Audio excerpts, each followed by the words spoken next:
여러분은 전라남도 땅끝에 위치하는 진도에 호랑이가 살았다면 그 말을 믿으시겠나요? 오늘은 전라도 지역에 서식하던 호랑이들에 관한 이야기를 들려드리겠습니다. 지금 바로 시작합니다. 우리 민족을 대표하는 동물, 호랑이. 우리 한반도는 호랑이가 지배하는 땅이었습니다. 과거 한반도는 산과 물이 많아 자연스레 초식 동물들이 번성하였고 그들을 포식하였을 상위 포식자로서 호랑이가 서식하기에는 매우 좋은 지역이었을 것입니다. 하지만 그들의 땅을 빼앗고 목숨을 앗아간 인간의 탐욕으로 인해 불과 100년이 안 되는 사이에 호랑이는 현재 우리 한반도에서 흔적과 그 모습을 보기가 어려워졌습니다. 과거 우리나라는 호담국, 즉 호랑이와 관련된 이야기가 넘쳐나는 나라로까지 불려졌으며 500년의 역사를 담은 조선왕조실록에서 호랑이는 수백 건의 언급이 될 정도로 호랑이가 많았던 호랑이의 땅이었습니다. 그것을 뒷받침해 줄 수 있는 근거로 호랑이가 바다를 건너 한반도 끝자락에 위치한 섬에까지 서식하였던 것입니다. 어떻게 호랑이가 바다를 건너 섬에서 서식을 하게 되었을까요? 과거 이 땅에 살았던 한국의 호랑이는 현재 국제적으로 아무르 호랑이, 즉 시베리아 호랑이로 불려지고 있으며 과거 한국 호랑이와 중국 동북 지역과 러시아 연해주에 서식하는 호랑이는 다른 종으로 추정되었으나 현재는 이 호랑이들은 유전적으로 같은 종의 호랑이로 판명되었습니다. 시간이 흐르며 한반도의 인구가 증가하였으며 야생동물들의 영역을 개간하고 수렵이 이루어지며 대형 초식동물들의 개체수가 점차 감소하였습니다. 이에 호랑이들은 표범과 늑대와 먹이 경쟁을 심하게 하였을 것으로 추정됩니다. 결국엔 17세기가 되면서 전 세계적으로 여름에도 서리가 내리며 바다가 얼어버리는 이상기후가 나타났고 이에 백이근이 인류를 강타하였습니다. 이 시기에 한반도의 맹수들은 가축들을 잡아먹고 사람들을 물어가 이른바 호환이 증가하게 되었습니다. 호환이 증가하게 되면서 조선 정부는 건국 이래로 호랑이를 전문적으로 포획하는 군사조직을 동원하여 호랑이와 표범을 포획하였습니다. 뿐만 아니라 지방의 수령들에게는 매년 주기적으로 호랑이와 표범을 일정하게 포획하도록 명령하기도 하였죠.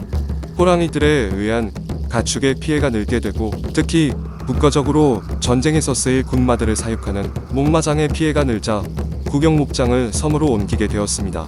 또한 조선 정부에서는 섬에서 사슴들을 사육하였고 한반도 남쪽 해안의 섬들은 사슴들의 개체수가 상당하였다 합니다.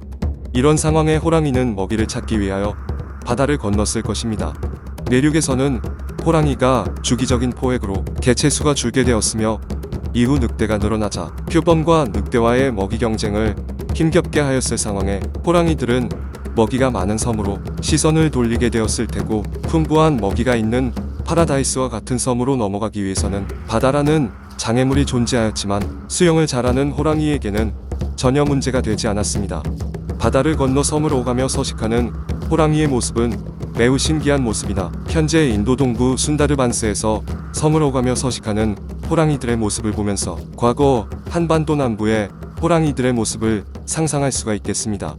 과연 호랑이가 나타난 진도에서는 무슨 일들이 일어나게 되었을까요? 진도는 우리 모두가 아는 용맹하기로 소문난 진돗개의 고장입니다. 하지만 호랑이가 진도에 등장하자 많은 개들이 호랑이에게 몰려가게 되었고 이에 진도의 주민들은 특이한 모습으로 호랑이를 대비하였습니다. 그것은 바로 개구멍입니다. 호랑이가 마을에 내려오면 개들은 개구멍을 통해 구역 안으로 도망가 몸을 숨기고 짖어대며 사람들에게 호랑이의 출현을 알리고 이에 주민들이 호랑이를 내쫓는 모습이 나타나게 되었습니다. 진도에 호랑이들이 정착하며 새끼를 낳았고 시간이 흐르면서 진도에는 10여 마리의 호랑이들이 서식하였을 것으로 추정되고 있습니다. 시간이 흘러 19세기 말 조선이 문호를 개방하게 되면서 선교사를 비롯한 탐험가와 같은 많은 외국인들이 조선을 방문하게 되었습니다. 이 시기 조선에는 호랑이가 많다는 소문이 퍼지면서 서양의 사냥꾼들이 조선으로 원정 사냥을 나서기도 하였습니다. 1890년대부터 1920년대에 이르기까지 전라도 지역에서 호랑이는 10여 마리 이상이 포획되었고 진도와 목포, 영광을 포함한 해안가와 인접한 지역에서 포획된 것으로 보여집니다. 이는 전라도에 서식하던 호랑이들은 해안가에 위치한 저지대와 낮은 산이 위치한 지역에 털을 잡았던 것으로 보여집니다. 조선이 일본에 강제 병합되면서 조선 총독부는 사람을 위협하는 해로운 짐승을 제거한다는 명분으로 호랑이와 표범을 비롯한 중대형 야생동물들을 무차별적으로 포획하였고, 과거로부터 개체수가 주로 오던 호랑이들은 멸종에 가까운 직격탄을 맞게 되었습니다. 이런 상황 속 진도에서는 1920년대까지 호랑이가 살아남았고 결국 주민들에 의해 부획되었다고 전하며, 뒤이어 1922년 경주에서 커다란 수컷 호랑이가 포획되고 1924년 강원도 횡성에서 마지막으로 호랑이 포획 소식이 공식적으로는 마지막으로 나타나며, 남한 지역에서 호랑이 소식은 나타나지 않고 있습니다. 하지만 이후로도 1945년 일본이 패망하기 이전까지 한반도 북부 지역에서는 호랑이의 포획은 이어졌고, 일제 통치 기간 중 우리 땅에서 호랑이는 100여 마리가 포획을 당하였을 것으로 추정되고 있으며, 표범은 600여 마리가 넘게 포획되었다고 전하고 있습니다. 아무리 대형 맹수라 할지라도 총과 덫으로 무장한 인간의 앞에서는 속수무책이었으며, 그들은 하나둘 이 땅에서 모습을 감추게 되었습니다. 다행히 이 땅의 호랑이들은 완전한 멸종의 길은 피하게 되었고 간신히 명맥을 이어왔으나, 1950년 이 땅에서 전쟁이 시작되면서 산과 들 모두 폐허로 변하게 되며 그들은 여전히 보호받지 못하였습니다. 포화 소리가 멈추게 되자 남북으로 오갈 수 있던 한반도의 백두대간이 반으로 나뉘게 되면서 길이 끊기고, 우리 민족은 물론 야생동물들까지도 이산가족이 되어버렸습니다. 이후로 대한민국에서 공식적인 호랑이의 포획 소식은 나타나지 않았으나 호랑이의 목격담과 흔적에 대한 증언이 이어졌습니다. 아쉽게도 호랑이가 이 땅에 생존하고 있다는 결정적인 증거는 발견되지 않았습니다.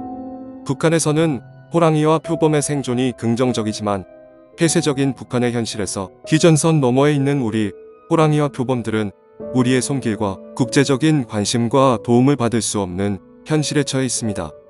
우리는 우리 땅에 살던 호랑이들은 백두산과 같은 높고 깊은 산에서 서식하는 것으로 여겨왔습니다. 하지만 우리 호랑이들도 물이 흐르는 평야지대를 선호하였으며, 인간과의 충돌로 인해 산으로 쫓겨나고 그중 일부는 바다를 건너 섬으로까지 영역을 넓히며 살아왔습니다. 현재 우리 대한민국에서는 호랑이가 마음 놓고 서식할 만한 지역을 제공해 줄 순 없으나, 다행히도 러시아의 연해주에서는 호랑이들이 드넓은 대자연 속에서 400여 마리 정도의 개체수를 유지하며 서식하고 있습니다.